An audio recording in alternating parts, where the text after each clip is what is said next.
Muy buenas a todos, bienvenidos a un nuevo programa de Gallos de Pelea. En este caso me toca conducirlo a mí, Agustín Valetti, y espero que estén viendo los videos que estamos subiendo todas las semanas. Estamos subiendo videos, algunos serán conducidos por el co-creador de este canal, Gabriel Sarti, algunos son conducidos por mí también. Otros son conducidos por los dos. Lo construimos, lo armamos en una charla entre los dos con temáticas muy distintas. El otro día me reía con, sobre todo, bueno, el video que salió de mi temática sobre Trump, sobre lo que representa Trump a nivel mundial hoy en día. Y bueno, después lo que fue el video de Gaby sobre Groenlandia. Pero bueno, hoy tenemos que cambiar por un tiempo, por lo menos mientras nos adentramos en esta temática, tenemos que cambiar la mood, la energía en todo sentido, porque hoy nos toca un tema, a mi juicio, muy difícil. En un punto pensé realmente si hacía este tema o no, siendo que estamos recién empezando el canal, pero la realidad es que, bueno, creo que hay un montón de cosas que me surgen en base a esto, que tenía que empezar a escribir algo, y la verdad que, bueno, creo que al final del video nos encontraremos todos con algo bastante interesante. Estamos en la semana posterior a la desclasificación de los archivos relacionados al nefasto criminal favorito de la élite mundial, así parece, Jeffrey Epstein, y desde Gallos de Pelea los quiero invitar a todos a preguntarse tres simples cosas. La primera sería si habrá justicia o el poder secuestrará la balanza de la justicia una vez más. Creo que eso es algo que nos venimos preguntando bastante. La segunda es si cambiará el mundo después de las revelaciones de los archivos Epstein. Y la tercera es ¿qué hacemos cuando los conspiranoicos tienen la razón? Bueno, claramente les mentí con eso de que eran sencillas preguntas, pero vamos nomás a descubrir esta historia. Para eso tenemos que empezar por el principio, valga la redundancia.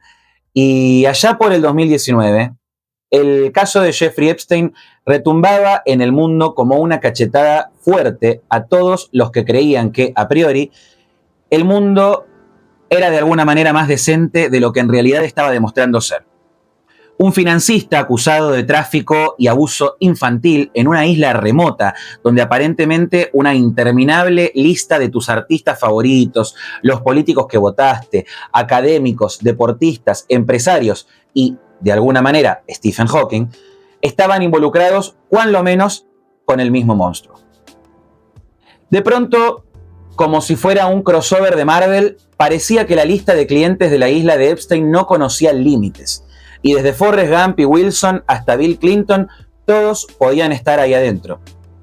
Era la primavera del primer gobierno de Donald Trump, a quien también habían querido, sin éxito, valga decirlo, encontrar algún indicio de conductas inapropiadas en el momento en el que se suscitaban estas revelaciones las primeras revelaciones del caso Epstein.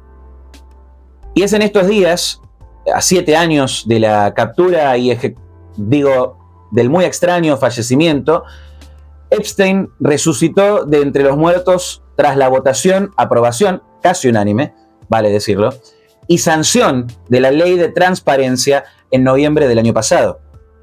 El ex pervertido volvió a dar un sacudón importante en Estados Unidos y en el mundo, después de que se ampliara la documentación de acceso público.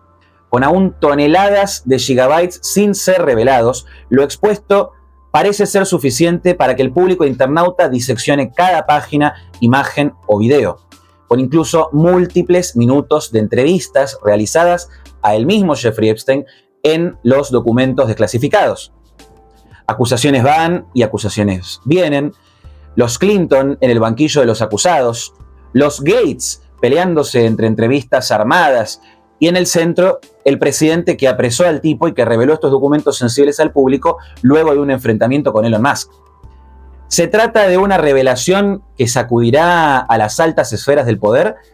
¿O son las altas esferas las que desean que la población se distraiga mientras preparan el reemplazo de la élite a la que están queriendo sacar? Para intentar responder estas preguntas que empiezan a surgir, nótese la expresión de lo que digo de intentar, para intentar responder eso, acá nos vamos a tener que ensuciar. Nos vamos a tener que ensuciar e irnos bien para atrás. Te dije que esta historia llegaba al público en 2019, pero en realidad llegó un poco antes.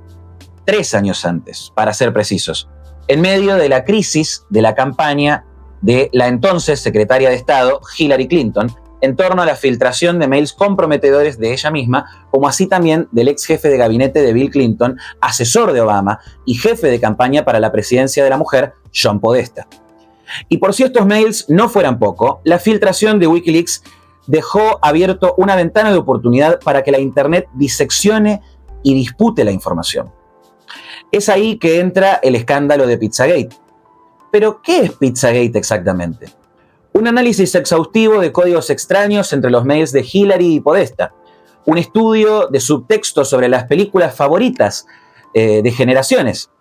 Un hilado fino entre los crípticos posteos de celebridades, actitudes, ropajes estrafalarios.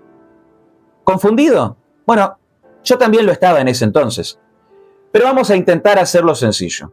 El planteo base era que políticos, particularmente la cúpula del Partido Demócrata, actores, actrices, músicos, empresarios e influencers de todas partes, de alguna manera formaban parte de un anillo de tráfico y explotación sexual infantil, que utilizaban típicas palabras clave que utilizaban los pedófilos, según las guías del FBI, que realizaban rituales ocultistas demoníacos adorando deidades como Moloch y Baal, en los que violaban, torturaban y asesinaban a niños pequeños para extraerles su sangre y utilizarla tanto como sacrificio humano a su Dios, tanto como droga recreacional, si eso a alguna persona le puede entrar en la cabeza, dígamelo, y también así con la creencia de que podría funcionar como una especie de elixir o fuente de la juventud.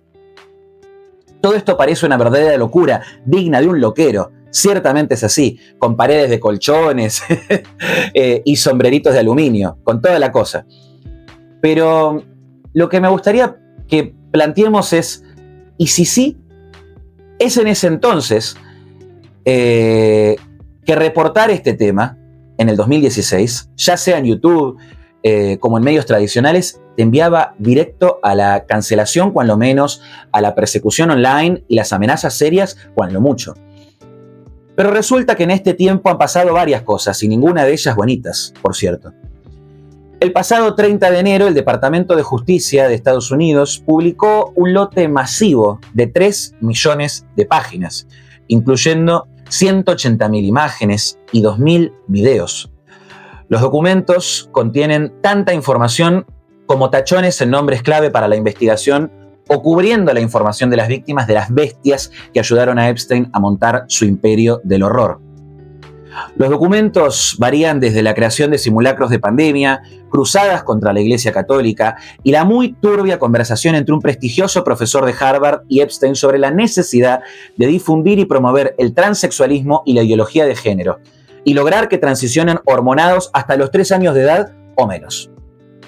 Hasta incluir también en estos archivos discusiones con compañías de videojuegos para incluir microtransacciones, las famosas microtransacciones, para los que se han dedicado a jugar en estos últimos 10 años, y el desenlace del vínculo entre Epstein y Bill Gates, a quien acusó de contraer una enfermedad de transmisión sexual y querer drogar a su mujer en secreto, mientras que el magnate de Microsoft le cancelaba la suscripción a la Xbox.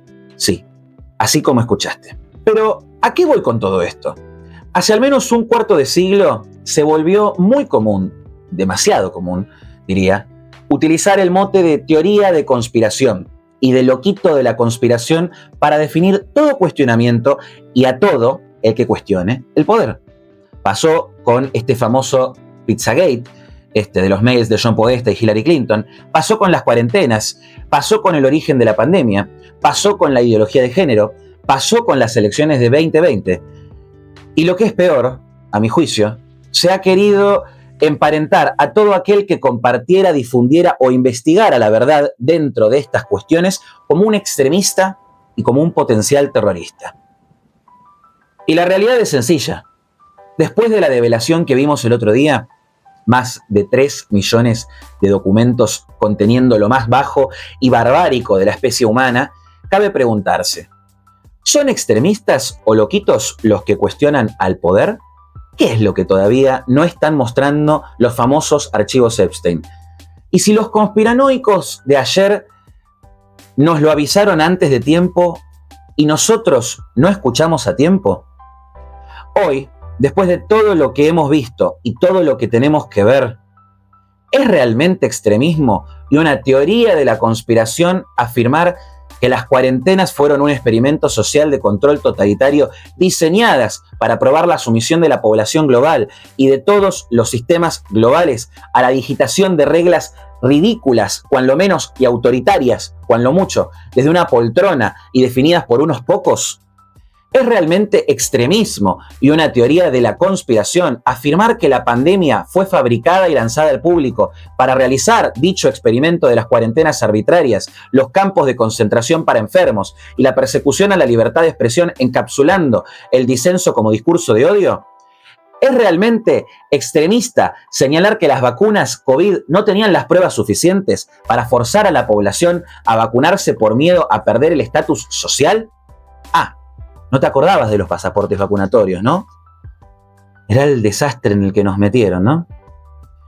¿Es realmente extremista decir que las grandes farmacéuticas y grandes corporaciones alimenticias manipularon por años la forma en la que se implementaban los planes nutricionales para que sean al revés de lo que en realidad deberían ser?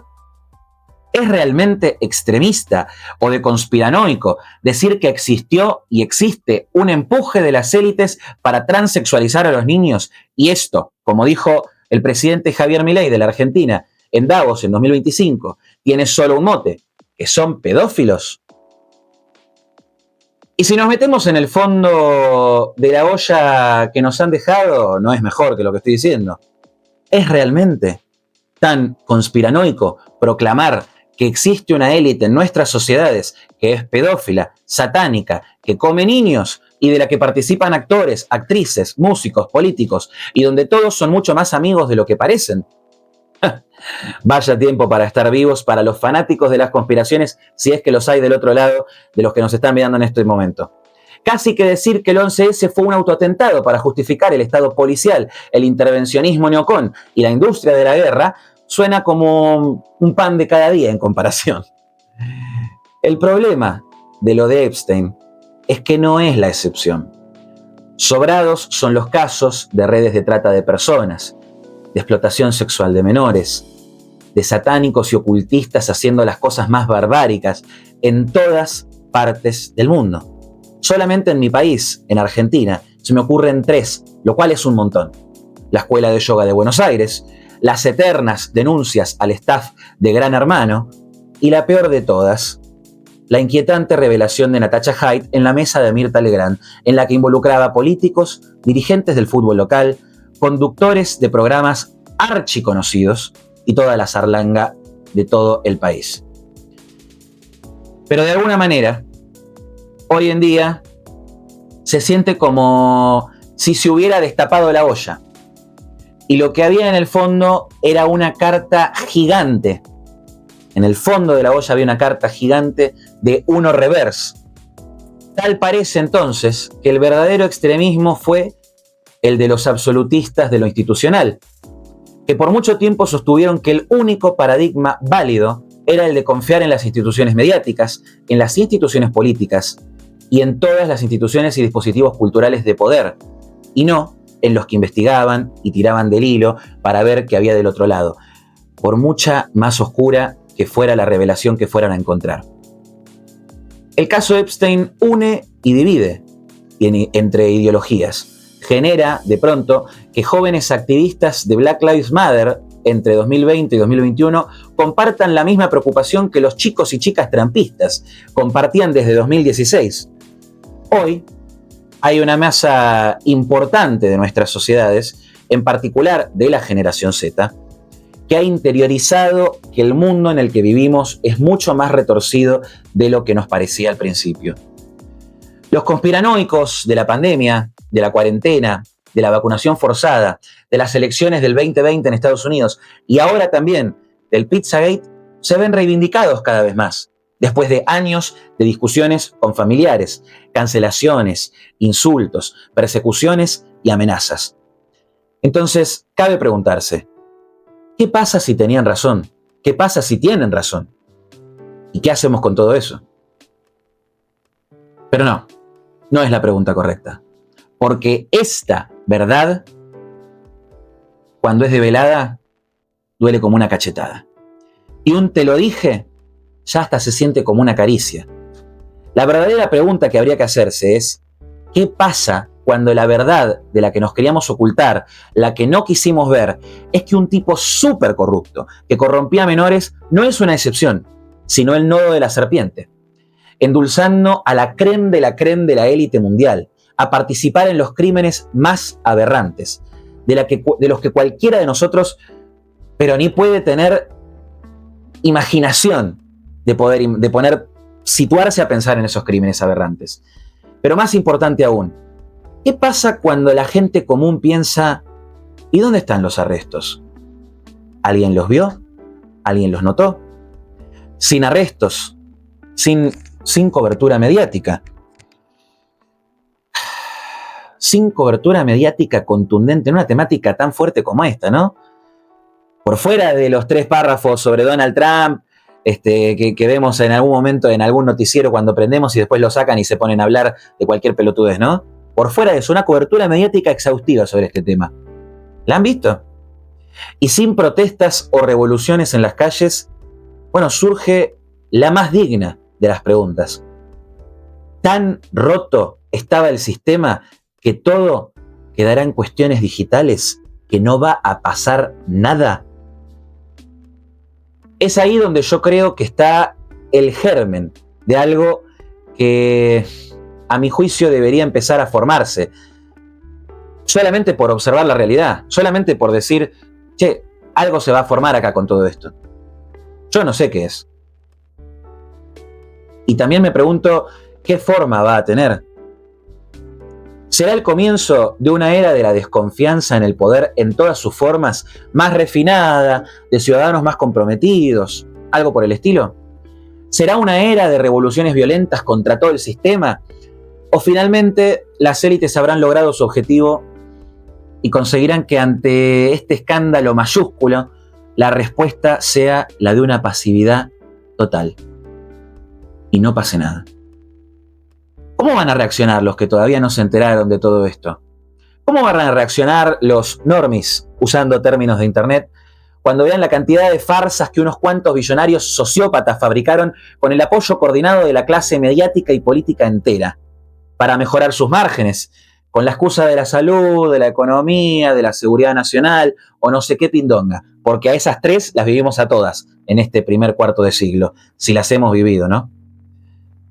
En sencillo, ¿cómo reaccionará la mayoría cuando entienda que mucho de lo que fue tirado abajo de la alfombra así nomás era real, mientras cumplían con todo y defendían absolutamente todo lo que les pedía esta élite mundial tan profundamente corrupto?